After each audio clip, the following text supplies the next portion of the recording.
Welcome back to the gun dungeon. Another reloading and rambling here for you. I am still loading up some of these 60 grain VMAX 5.56 bullets here, just like I was in the last video. I'm just gonna be honest with you guys. Sometimes I do more than one of these at a time per reloading session. Little secret. I know. Doesn't seem right, does it?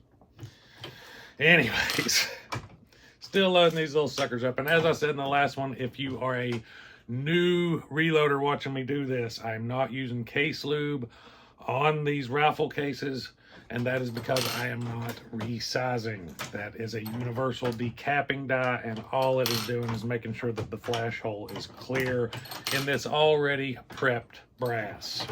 So just be aware. Don't want anybody to think that if you buy carbide dies, you can just hammer down with necked rifle rounds and not use case lube, because you can't. You will stick it, promise. Anyways, we are probably, well, not we, I am probably going to make some people mad today, because we're going to be talking about 1911s and if they are a practical defensive firearm. And before I get going here, I just want to preface with that everything I am about to say is 100% my opinion. And everyone is entitled to their own opinions, even if you are wrong. Anyways, let's just go ahead and get rolling here. 1911s, possibly John Browning Moses's most innovative and popular design. I absolutely love a 1911. They feel great in my hand. They have one of the best triggers known to man for a handgun outside of, like competition guns. I have a CZ Tactical Sport Orange. The trigger on it is honestly probably too loud. It's one of the reasons I haven't shot competition with it yet, is because I'm a little bit afraid of it. A little bit afraid of it. I'm afraid I'm going to get a DQ by having an ND because it's too light. I haven't trained with it enough to feel comfortable. But anyways, and that, that trigger thing, that's not always a good thing. Because think of this. I've seen a lot of people that could shoot a 1911 really, really well because it has a great trigger, but couldn't shoot a Glock or an M&P or something like that very well. But I've yet to see, I'm sure they're out there, I'm sure somebody is probably going to tell me that they're one. I've yet to see anybody that could shoot a Glock or a 1911 or a Springfield or an M&P polymer striker-fired handgun with the squishy, not very good trigger. I've yet to see anybody could shoot one of those well that couldn't shoot a 1911 well. Same for like a double-action revolver. I've not seen very many people that could shoot a double action revolver well. And I'm not saying like speed shooting or anything like that, but just slow fire, put the shot where you want it, top shooting. If you can do that with a double action revolver trigger, you can do that with a 1911 very, very easily. But because you can do that with a 1911 with that super crisp, very light trigger, doesn't necessarily mean you can do that with a revolver. So just keep that in mind as well. But I'm not going to take it away from the 1911. They do have excellent triggers. Now, let's go ahead and get into the meat and potatoes of it. 1911s have a reputation for being jam-o-matics. You'll see all the time, you will see people giving 1911 guys, FUDs or whatever, a hard time over their 1911s jamming. Now, am I going to say that 1911s are unreliable? No, I'm not. That reputation comes from a long time ago, when older 1911s did typically have issues feeding hollow points well. New designs, new 1911s, old designers making new 1911s, the modern Colts, modern-ish Colts, don't have issues with hollow points. Let's just go ahead and put that behind us. You're going to have some duds on any design these days, but for the most part, new 1911s, even newer 1911s, are reliable. So I'm not gonna pretend like they aren't. My biggest issue with the 1911 for defensive firearms is going to be capacity. I'm just going to be straight up. The size of the gun that you're getting, the weight of the gun that you're getting, even with alloy frame guns, they're full size, even the commander size guns, they are pretty good size guns. And you're going to be limited on your capacity. Granted, it's 45 ACP. I understand it's, you know, God's caliber, 2 World Wars. I know, I get it. It's a good round, but you're still not getting very many of them. Glock 21, you're going to get 13 plus 1. For a not much bigger gun, it's a little fatter, but whatever.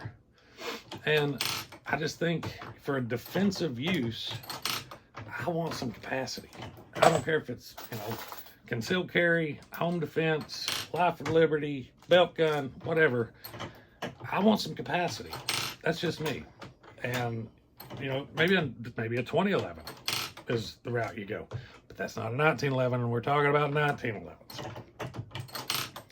You know, 9mm 1911s, even then, that single stack, you're still pretty limited on your capacity. I don't even know if they have 10-round flush fit mags, maybe get extended mags, whatever. But, you know, even 9mm, you're not getting a whole lot of capacity with that single stack. Now, you know, there are times that I'll carry a 40 standard shield, single stack, 40 Smith & Wesson shield. But it's because I want a very small gun. Even my CCO 1911, which is an officer size frame. Now, granted, it has a commander size slide, which is only like, what, ½ inch longer than officer size slide. But even then, it is nowhere near the size as the shield. And if I'm going to go to something very limited capacity, I want something in return, and that's going to be size, thickness, weight, the whole 9 yards. If I'm going to be limited in my capacity, I want something for it. I don't want to be carrying a fairly chunky, fairly heavy gun and still have limited capacity. So that's where I stand on the capacity. Another thing, now this is 100% me, and it's 100% a training thing. If it is me, I do not want an external safety on a carry gun. If I am in a situation where I am having to defend my life, I can bet you right now, I am scared to death. I am nervous. I am heart pumping. I am not thinking clearly. It is completely muscle memory and completely whatever my body and my instincts are going to do. And I do not want to have a manual safety that I have to worry about engaging or disengaging in a situation like that. I just don't want to do it. And honestly, I've carried some 1911 because, like I told you, I like them. And I'll tend to carry guns that I like, even if it's not practical sometimes. If I'm just loafing around the house or something. Sometimes I'll carry my Anaconda around the house. It's not practical at all. But I do it because I like it. But I've carried a 1911 before, and I'm sure it's dependent on the holster and the gun itself. But I've taken it out, and dang, hammer's back, safety's off. It got disengaged somehow throughout the course of the day, me wallering around, working around here at the house, doing whatever, and disengage the safety. Now, in my opinion, like I said, it's all opinion. I say that a lot. My opinion, a safety being forgotten to be disengaged when you need it is dangerous, but also a safety that has been disengaged already when you are intending for it to be on is dangerous as well. I know the 1911 does have the grip safety. That's a plus. But that's also another reason why I won't carry like a Browning high power. I love a high power. Absolutely love a high power.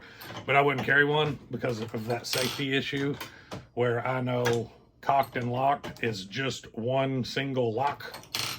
And if that safety comes off, I've got some big trouble because now I've got a single action trigger and no other safety. So I do like the grip safety of the 1911. I just don't want to carry anything with a thumb safety. That's where I'm at with that. So now I know some people are going to be really mad about this video, telling me how retarded I am and how I don't know, I'm a Glock fanboy and all this stuff. But I got news for you. I'm not a Glock fanboy. I'm a CZ fanboy. So, anyways, like I said, if you like it and you carry it and you've carried it forever and you're confident in your skills with it, don't change. I'm reluctant to change as well. If y'all watch my channel much, you know I'm reluctant to change on certain things. I'm not a big pistol red dot fan, and it's all a training thing. I'm just not willing to put in the effort that it takes to train for pistol red dots. Now that new one that I just did a review on, that one's a little different because it doesn't require me to do that much training to use it because it's got that big 32 MOA dot. So I do like that one a little better. So maybe I'm coming around, who knows. But some stuff I'm not reluctant to change on. Like I was one of the first ones to jump on the 30 Super Carry bandwagon, and I still love it. I still like that thing. I still love the concept of what they were doing there with it. Love it. So some things I am resistant to change, some things I'm not. But yeah, it's kind of where I sit with the 1911s. And like I said, don't get me wrong, I love 1911s. I love shooting 1911s. They're one of the easiest guns to shoot as far as semi-automatic handguns go. But I think, you know, just my personal opinion, if I wanted something that was really easy to shoot and safe to carry, for me, it's going to be my CZ PCR or a PO1, something like that, where you're going to get about a, maybe a commander size gun, commander size weight, even with an alloy frame. It's going to be real close to that, but you're going to get like 15 plus 1 9mm. You're going to get some capacity for that weight and size that you're carrying. And you also got the ability to shoot single action for some fun range shooting, easy to shoot, blah, blah, blah, blah. But then you can use your decocker and decock it and safely carry with a very long, well, not very long, but a long, heavy, double action first trigger pull, which to me makes me feel more comfortable than cocked and locked. Not saying that it's unsafe to carry cocked and locked, because if I'm carrying a 1911, that's how I'm going to carry it. It's cocked and locked.